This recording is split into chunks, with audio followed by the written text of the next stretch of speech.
All right. Well, hello, everyone. This is Gonzalo from Rise 41.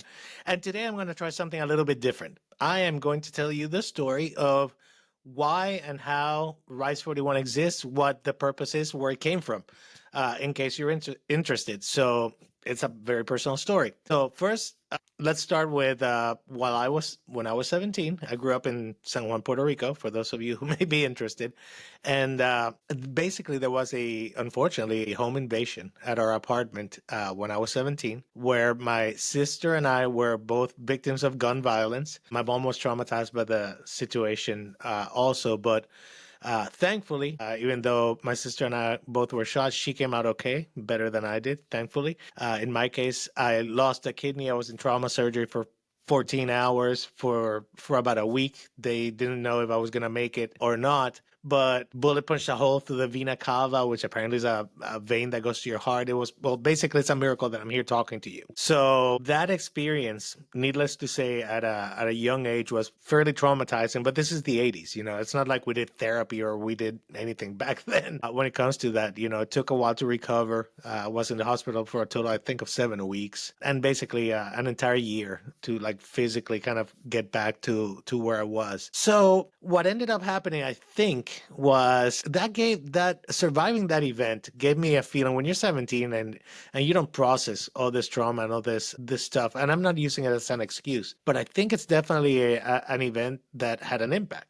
And what happened after that was, having survived that, I had this feeling of invulnerability, immortality, if you will. Like, there's nothing, if I survived that, there's nothing that can stop me. So for the next few years, through my teens, my 20s, and even into my early 30s, I went down a path that was very selfish. It was very much about partying and enjoying life to the fullest. It was a carpe diem taken to the extreme, if you will, what ended up happening. So drinking, partying, substance abuse, you call it, was not the kindest person to my girlfriends and my relationships during this time. Very superficial, very self-centered, very immature when I look back at that time. And of course, this, throughout my youth, like, this had a ripple effect, where, I didn't take care of myself. I smoked, I drank, stayed out all night, all the things that a completely hedonistic person would pursue. But eventually that led to, once I was married, my first marriage was a disaster.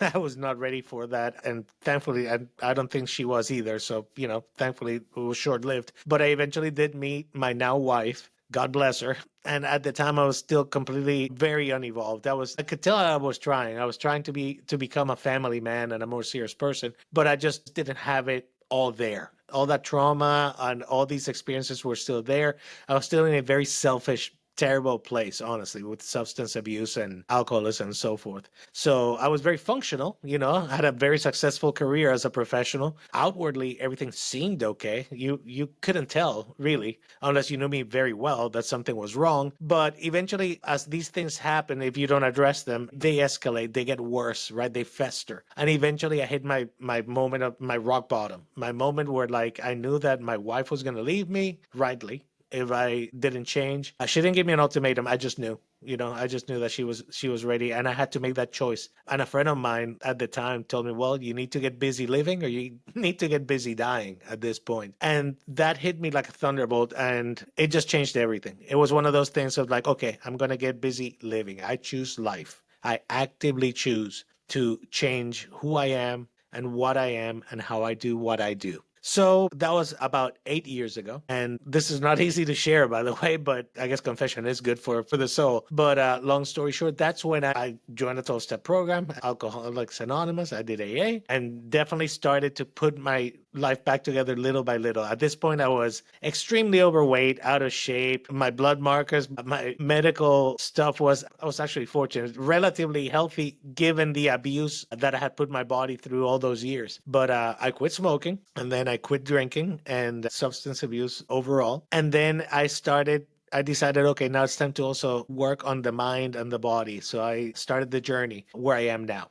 and then I lost 80 pounds. I figured out what works, what are the behaviors that are healthy that I still continue to learn, and that's how I ended up here in the coaching slash biohacking space. Because as I learned more and more about nutrition, about fitness, about having a healthy relationship with food, about dealing with trauma and people, and figuring out that rather than having a self-centered, self-focused life, that there was so much more value and beauty in being a person of service. That was my big moment of clarity. Becoming a person of service, becoming somebody that can help others. Realizing what I went through and what I learned, these are lessons that I can then share. And that's where Rise 41, this channel, this podcast came from.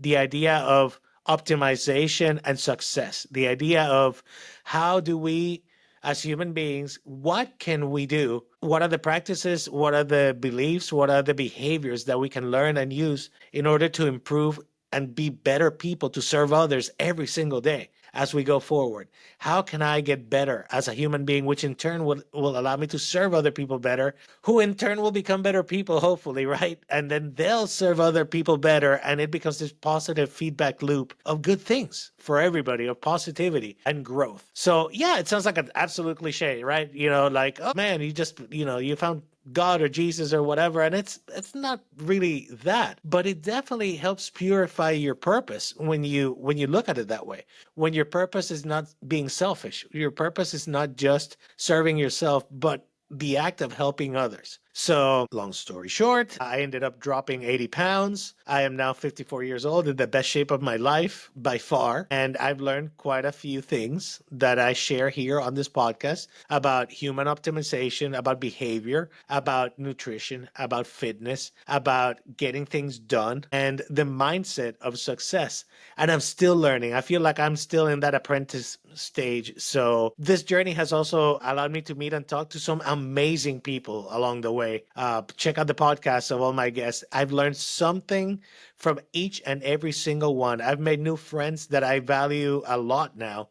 That have taught me a different way of thinking, of looking at things, lessons in growth. So hopefully that explains what we're trying to do here with Rise 41 with the podcast. It's to entertain for sure, but it's also hopefully to inspire you and the viewership to become better people, to serve others. 1% better every day, relentless improvement. This is something that as long as I live, I'm going to try and do, and I will do, which is to attempt to become better and learn something and just optimize myself, my mind, my soul, my body, so that I can in turn help others optimize themselves and become better people. So there you go. Super, I guess it's a story it's my own story, but it's also the story, I'm sure, of a million other people. You hit rock bottom, you've had a traumatic experience, and you can let that define you for the better or for worse. And hopefully it took me 30 years almost to figure out how to turn it into the better. And I'm hoping that that experience that I went through can now be something that inspires you to take your experiences, whatever those are, to mold you, shape you, forge you into an even better person. So there you go. That's the whole point. Oh, and everyone asks why Rise 41. So Rise 41 was an idea from a story that my wife shared with me. I think it's a biblical story, but I think it's also shared by other traditions, not just biblical. But I love the idea of the 40 days and 40 nights of rain, like the deluge, right?